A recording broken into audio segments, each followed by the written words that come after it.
बाद माननीय मुख्यमंत्री जी की अध्यक्षता में हमारी सरकार ने उन गारंटियों पे काम किया। एज पर दी कमिटमेंट जो थी पार्टी की, उसको सरकार ने पहली कैबिनेट में ओपीएस देके अपनी पहली गारंटी को पूरा किया, जिसमें तकरीबन 1,36,000 सरकारी कर्मचारियों को उसका लाभ मिलने वाला, और वो शुरू भी हो चुकी है। और देश के अंदर हमारा पहला ऐसा राज्य बना हिमाचल प्रदेश जिसने ओपीएस को बहाल किया और सरकार कर्मचारियों से जो हमारी पार्टी ने वादा किया था उसको पूरा किया। उसके बाद अगली गारंटी की बात करें, शिक्षा के क्षेत्र में हमने वादा किया था कि हम हर असेंबली सेगमेंट में तकरीबन 3 मीडियम इंग्लिश स्कूल जो है शुरू करेंगे। उसके पीछे सोच क्या थी पार्टी की और सरकार की?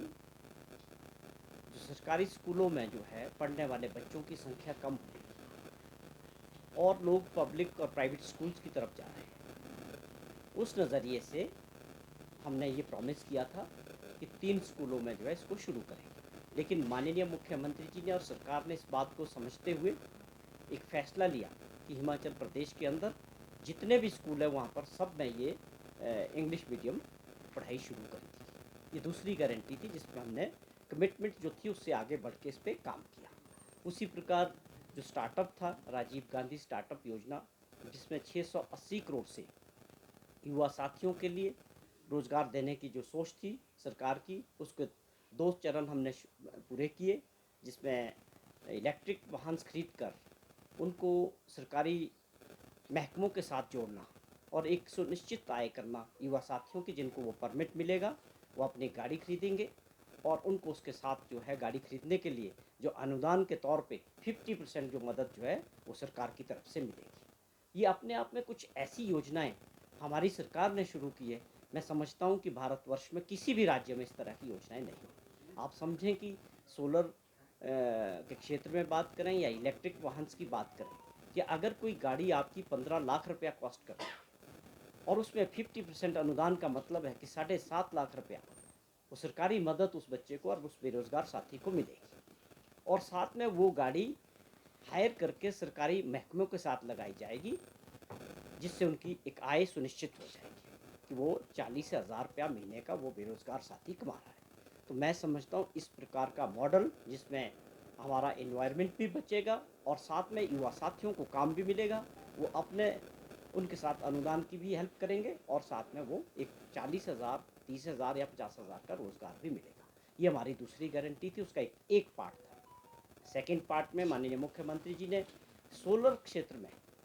ऐसे लोगों को जिनके पास छोटी ज़मीनें हैं और उस पर वो एग्रीकल्चर नहीं कर पा रहे हैं, चाहे वो कारण कुछ भी हो, जंगली जानवरों का कारण हो सकता है या उनको और है, तो एक सोच थी